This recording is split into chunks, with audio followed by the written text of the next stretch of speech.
186 дугаар анги. Санаандгүй ам алдав. Хэдэн цаг ниссний дараа хоёр нисдэг эрдэнэс гэнт удаашрав. Шан настан доош хараад "Ирчихлээ. Хот дээгүүр шууд нисж орохыг хориглодог. Тиймээс энд буун" гэв. Удалгүй тэт газартлаа. Шан настан бол шуан настан нисдэг эрдэнэсүүдэд хураав. Юан орон зай мөгжнөөсөө хар хаш цаваа багаа гарган ирээд нүүрэндээ зүйлээ. Хар баг нүүрнийх нь ихэнх хэсгийг халахалсан ч эрч хүч дүүрнүүд нь ил харагдана. Минли багийг харангуйтаа гинт төшөв. Түрглэгээрээ тэр багийг хаана харснаа санахыг хичээлээ. Удалгүй эсэлтийн шалгалтын үеийн нууцлаг багтайван санаанд нь оров. Минлигийн нүд томров. Чи чичирсэн хуруугаараа тэр Юан руу зав. "Чи байсан юм уу?" Юан төдийгүй бусд нь бүгд Минли рүү гайхтан харцгаав. "Шон ухаан, чи юу яриад байгаа юм?" гэж асуулаа. Минли Юан руу ширтсээр "Шав Юан, чи эсэлтийн шалгалтын үеэр баг зүүсэн тэр хүн байсан юм уу?" Тэр улам догтлов. "Би чамайг 3 дугаар шалгалтын үеэр харсан. Бас чиний ялгаруулж байсан хүчрхэг гэрлийн бүрхүүлийг мэдэрсэн. Шалгалтын дараа чи алга болчихоор хаашаа явчих вэ гэж гайхаж байсан юм. Гэтэл энд бүх хугацаанд миний яг хажууд амьдарч байжээ." Юан ямар ч нууцлах орлого хийсэнгүй. Тийм ээ. Чамайг мөнгөн нуурт 50 алхам хүрэх үед би тэнд байсан." Тэр хөмсгөө өргөв. "Ямар нэг асуудал байна уу?" Минли бараг хашгирав. "Мэдээж байна. Чи тэр үед сүнслэг дайчны гэрлэн бүрхүүлтэй байсан. Гэтэл одоо яхаараа сүнслэг шив болчихсон юм?" Юан тэрийг анхааралтай ажиглан. "Бас одоо харахад сүүлийн шалгалтын үеэр байсан төвчнээсээ ахаад 2 төвш өсчихсэн байна. Яаж ийм зүйл боломжтой гэж Шон ухаан бодилсан язтай. Чи юу яриад байгаа юм?" гэж асуулаа. Тэр санаандгүй Юан угаасаа сүнслэг дайчин байсан шүү дээ. Бүр бүлгэм дэлсгээсээ өмнө 5 дахь төвчний сүнслэг дайчин байсан. Юу? Фэй Юян болон Минли хоёр зэрэг Шон ухаан руу эргэн харлаа. Яагаад нэг гадаад чи бүлгэм дэлсгээсээ өмнө 5 дахь төвчний сүнслэг дайчин байсан гэж Шан настан Шуан настан хоёр нүүрэндээ гашуун инээмсэл тодров. Энэ нууцыг цааш нуух боломж бараг үлдсэнгүй. Шан настан санаа алдав. Үндэ Шав Юаны хүчийг нуун дарагдуулагч үрлээр дарчихсан байгаа юм аа. Тэр 3 бүсгүүрөө нухацтай арав. Түүний жинхэнэ хүч бол төв сүнслэг дайчин. Энэ талаар хинт ч амаалдаж болохгүй шүү. Би та нарт одоо хэлж байгаа нөхцөл байдлыг цааш нуух боломжгүй болсонтой холбоотой. Төв сүнслэг дайчин 3 бүсгүй Юан руу зэрэг мэл гайхан ширтлээ. Юан хэдэн настай вүлээ? 18. 18 настай төв сүнслэг дайчин ийм зүйлийг доод тэнгэрт бараг сонсохч боломжгүй. Дээд тэнгэрт төрдөг аимшигт авиаснуудын тухай домог шиг сонсогдно. Төд Минли шууд өвдөг дээрээ онцгов. Түүний царай үл итгэлээр дүүрчээ. "Би энэ бүх хугацаанд өөрийгөө төв сүнслэг дайчинтай харьцуулаад байсан юм уу? Тэгээд л тэр бэлтгэлийн хөвгөлтэйг тийм амархан эвдсэн юм байна. Би бүр хууртчихж." Түүний дотор ертөнцийн тэр чигээрээ норсон мэт санагдав. Удалгүй өөр нэг бодол төрлөө. Энэ залуу миний бодсноос бүр ч аимшигтай хүн байж 18-тэй төв сүнслэг дайчин хэрв доод тэнгэрт 4 тэнгэр эртний гэр бүлээс ч хүчрхэг нууцлаг гэр бүл байдаг юм бол тэр гарцаагүй 4 эртний гэр бүлээс нэгээс гаралтай. Юан Минлиг гинт өвдөг сөхөрөхөд гайхав. "Чи зүгээр үү?" гэж асуулаа. Минли ухаан орж сая бослоо. "Тийм ээ, би зүгээрээ." Тэр өвдөг дээрээ тоос шороогоо гөв. Хэсэг хугацааны дараа Шан настан "Одоо явж болох уу?" гэж асуулаа. "Тийм ээ" гэж бүгд толгой төхөв. Шан настан тэднийг холгүй харагдах том хотын зүг дагуулan алхлаа.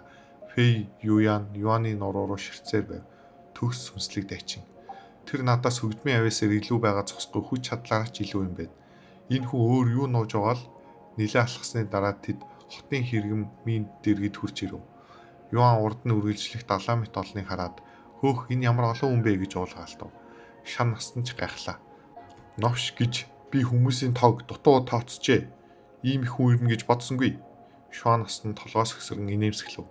"Чи бүлгмийн дотор ичгүүргүй авиралдаг мөртлөө хаяа ингэж гин дараахан болчих юм аа?" Шан настан нэг хөмсгөө өргөв. "Юу гэсэн үг юм?" Шуан настан инээд алдав. "Чи биднийг бусд хүн шиг энэ урт дараал зогсно гэж бодож байгаа юм уу? Зүгээр л намайг даг." Тэр хариу хүлээлгүй шууд талхлаа. Шуан настны гэрлэн бүрхүүл урд зогсож байсан хүмүүсийн араас хүрэхэд тэд нэг нэгээрээ эргэн харж эхлэв. Удалгүй таньсан хүмүүс уулга алдав. "Энэ чинь Луугийн мөн чанар сүмийн настан байна." "Хөөе, Шуан настан биш үү? Луугийн мөн чанар сүмийн их настай өөрийн биеэр энд ирсэн байна." Хүмүүс түүний сүрлэг хувцас хүчрхэг гэрлэн бүрхүүлийг танив. Хинч замыг нь хаа зүрхэлсэнгүй. Олон хүн өөрсдөө хоёр тийш зай тавьж эхэллээ. Шуан настан эргэн харав. "Юу хүлээгээд байгаа юм, явцгаая." Юан болон бусд нь гайхсан царайтай араас нь дагав. Тэд удалгүй олон түмний дундуур төвгүй нэвтэрч хотын хаалган дээр хурч ирлээ. Хамгаалагчид тэднийг харамгцаа хүндэтгэн бүхийв.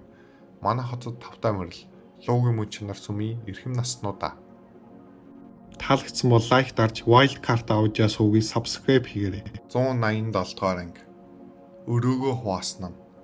Шуан насны нөхөсөөр бидний төлөө санаа зовх хэрэггүй. Хотод болох ятгын тэмцээний учир ирсэн юм гэв. Хотын хамгаалагч ойлголоо сүүлийн хэдэн өдөр энэ тэмцээнээс болж хот ийм их хүнтэй байгаа юм. Та бүхэн тэмцээний үзгээр ирсэн үү эсвэл оролцох гэж байна уу гэж асуулаа. Манай хоёр шав оролцсноо. Ойлголоо. Хамгаалагч дээр алтан тэмдэг гаргаж ирв. Тэгээд үүнийг хүлээж авна уу? Энэ бол тэмцээнд оролцож буй хүнд зочдод зориулсан бэлэг. Тэр алтан тэмдгийг Шуан насанд өгөөд үүнийг эрхэмсэг дэлбээ зочд буудал үзүүлбэл та бүхэн тэмцээнд дуусаж хотоос явх хүртлээр үн төлбөргүй байрлаж болно гэв. Шуан насанд жаахан гайхаа инээмсэглэв. Хөөх, танаа хот үнэхээр өгөөмөр юм. Боломж гарвал хотын захирагч чинь өөрийн биеэр талархал илэрхийлнэ. Хамгаалагчид баярлан бүхийцгэв. Баярлаа, настаа. Мэдээж ийм алтан тэмдгийг тэмцээнд оролцохыг хүссэн хүн болгонд өгдөггүй. Зөвхөн хүчрэхэг нөлөө бүхий бүлгэмүүдийн төлөөлөгчдөд л өгдөг байлаа. Ялангуяа тухайн бүлгэмээс их настан өөрийн биеэр хүрэлцэн ирсэн тохиолдолд. Тэмдгийг авсны дараа Шуан настан бусдыгаа дагуулan хот руу орлоо. Хэсэг алхсны дараа шан настаа буудлын өрөө захиалсан уу? Үгүй бол эрхэмсэг дэлбээ зочд буудал руу явсан дээрх. Одоо хотод сул өрөө олоход амархгүй болсон баха. Шан настан шууд мэдээ захиалсан. Намайг ажилгүй хүн гэж бодоо юу? Тэгээд үйл ажиллагааг нэмсэглэв. Гэхдээ эрхэмсэг дэлбээ миний захиалсан буудлаас хамаагүй дээр. Тэгэхээр одооноос би өрөө захиалаагүй мэт бай. Бүгд түн рүү хэл хүггүй харав. Шуан настан хэсэг чимээг байснаа. Тэгвэл эрхэмсэг дэлбээ рүү явъя гэв. Намайг даг. Би энэ хотод хэд хэдэн удаа ирж байсан болохоор замыг сайн мэднэ. Шан настан төрүүлэн алхлаа. Хотын гудамжаар явхад хүмүүс тэднийг нэг нэгээр анзаарч эхлэв. Ялангуяа дөрвөн үзэсгэлэнт бүсгүй олонний анхаарлыг маш их татаж байлаа. Хөөх, тэр дагнуудыг хартаа би амьдралдаа ийм үзэсгэлэнтэй бүсгүйчүүдийг нэг дор харж байсангүй. Новшгиж тэдний талд нь ч хүрэхээр зэрэлэг бүсгүйтэй хамт байж чадж байвал надад өөр юу ч хэрэггүй. Хүмүүс яг л ховстуулсан мэт хийж байсан зүйлээ зогсон ширтцгээв.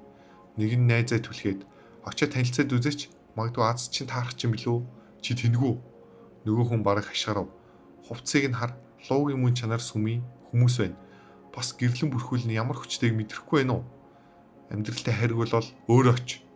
Ингэснээр шан настан тэдний бүтэн годомж эзлэх шахам аврах том барилгын өмнө авчирлаа. Барилгын эргэн тойронд үзэсгэлэнт тоорын мод дургаж дэлбээнүүд нь сэлхэнд хийсдсэн байв. Юан гайхан хөөх ямар үзэсгэлэнтэй газар вэ гэж бухтнав. Тэр хэсэг хугацаанд тоорын моддыг ширтэж бараг л ховстуулсан мэт болов. Удалгүй бүгд зочид буудал руу орлоо. Эрхэмсэг дэлбээ зочид буудал, тавтай морил, луугийн мөн чанар сүмийн хүндэт зочдоо 10 гаруй үйлчлэгч тэднийг урьдчилан хүлээж байсан мэт зэрэгцэн мэдчихлээ. Шан настан гайхсангүй.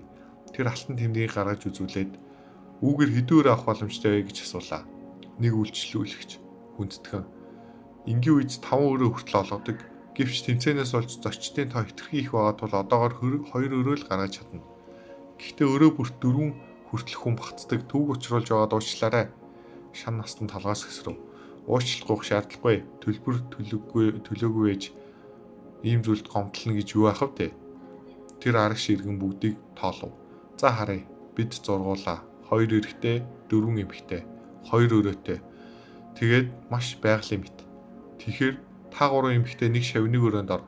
Харин би Шуан настан Юан 3 нэг өрөөнд оръё. Бүгд Шуан настан руу зэрэг харлаа. Шуан настаа хоолоогоцсон. Шан настаа та хоёр 3 эмэгтэй шавьтай нэг өрөөнд орсон дээр шүү. Нэг өрөөнд 4 хүн багтна гэсэн мэдтэй. Шан настаа хөмсгөө өргөв. 2 өрөөгөө тэнцүү хувааж болох байтал яагаад нэг өрөөндөө дөрвүүлж эхэлцэж болох ёстой гэж. Тэгээд ямар ч хитсэн шинжгүй. Дээрээс нь та хоёр нацтай нэг өрөөнд байсан ч юу ч болохгүй гэдэгт би итгэлтэй байна. Шан настаа инээмсэглэв. Бид хоёрын хувьд юу ч болохгүй ч бид ч бас итгэлтэй байна. Тэр санаатаа завсарлаад харин шан насны хувьд бол сайн мэдэхгүй юм. Шан насны хөвсөг татганав. Шуан настаа үргэлжлүүлв.